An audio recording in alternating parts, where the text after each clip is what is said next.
AE911Truth. Go to their website.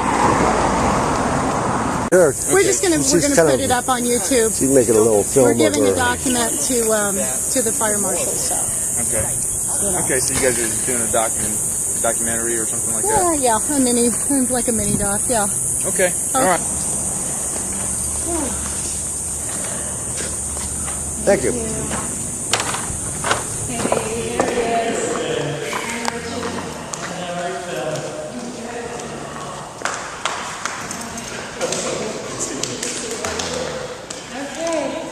Hi, Richard. My pleasure. Glad to know you. Nice to meet you. Okay. Okay. So I can guess we we have to film go in over here? and check in. Okay. We want to see the fire marshal's office. We have a document to present. Right there. Ready? What's last name? Barbara. Oh, okay. Okay. All right. So this would. Should we write his name, or this is who we want to address this to, Bob Barber. What is this regarding? Well, we just want to give him a copy of, it's called Active Thermitic Material Discovered in Dust from the 9/11 World Trade Center Catastrophe.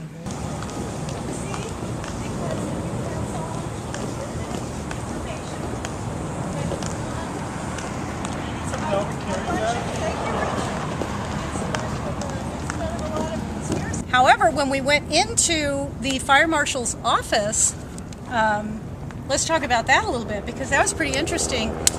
They were interested. The women that we spoke to were very interested in the information that we presented to them. So talk about that, Richard.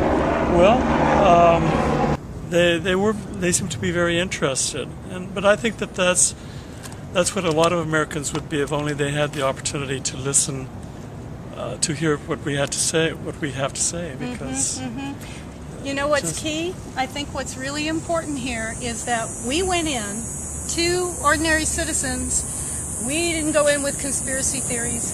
We didn't go in with a megaphone. We didn't go in with an attitude. We went in with scientific information.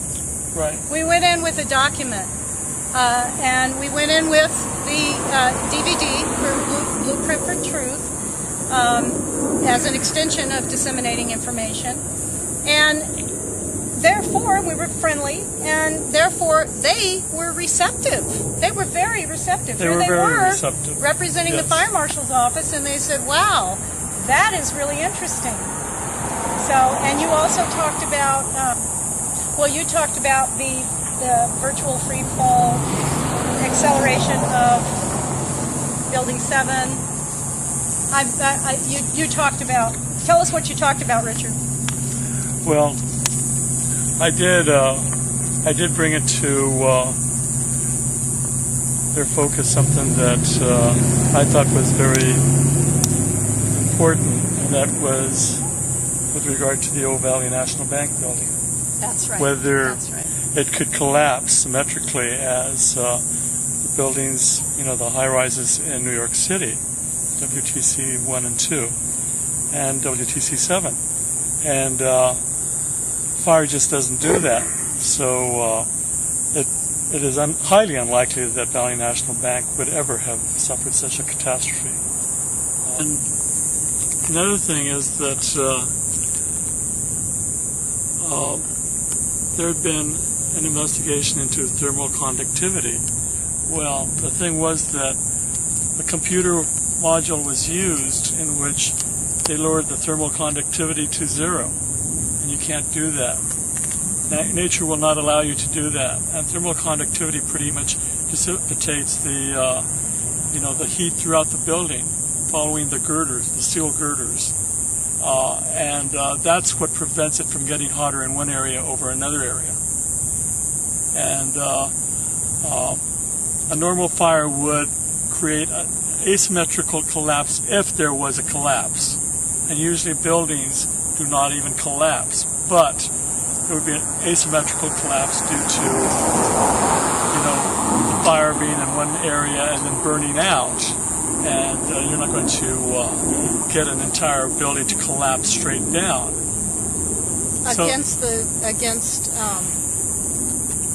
against the force of most resistance. Right. Mm-hmm. Right. The force of greater resistance. That's part of Newton's third law. Is that if it starts to collapse from the very top, it's going to find resistance, below it, and that's going to slower the collapse. So it won't experience a complete collapse. There's no way. And so that's one thing that it seems as though has been conveniently eliminated from the official theory, is that fires just cannot cause a global collapse the way that they did. There's just no way. How many tons of steel was in each building? Is it 40,000 tons of steel? Probably. We'll have to look that up. And cement. I mean, tens of thousands of tons of steel and cement. Doesn't just go like that. It doesn't happen. And Doesn't so either. no. So we also want to say that Architects and Engineers for 911Truth is the organization we serve. We are the Phx Architects and Engineers for 911Truth Action Group, so we're not legally connected. We're volunteers, so if we have made any mistakes in information, they are our mistakes and not theirs. Right. So, but we're just people doing our best. We're just ordinary people. Ordinary people we're citizens. And we're trying to become as much informed as possible, because that's how you become proficient in what you do know, is by becoming informed. And you'd be surprised how much you will be able to convey to other people regarding what happened at the Twin Towers in WTC-7.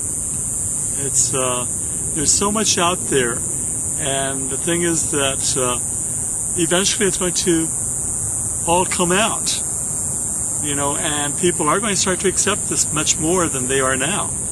It's inevitable. It is. Everything is based on truth and scientific evidence, and so there should be no reason why people would want to continue holding on to their old beliefs about the government. This is our country. This is our country. This is our country. This is our country, and we want to take it back, and we want our country to be beneficent in the world rather than a rage of terror, rather than harmful in the world the way it has been, So we want to get back to the core principles of this country, and to do that we have to overcome the Patriot Act, which came out of 9/11. The Military Commissions Act came out, the National Defense Act, I think it's called. We'll look it up. A lot of things, a lot of draconian laws. Yeah, Homeland Security came out of it. And that's part of the Patriot Act. So those things and our Constitution and Bill of Rights can't coexist. So we need to remember that, that it's really important. It all comes down to 9/11. So, and there's a lot of science and evidence to back up all of these professionals who are risking a lot to put this information out there for all of us. So it's really no big deal for us to take a few simple actions, and people can do the same.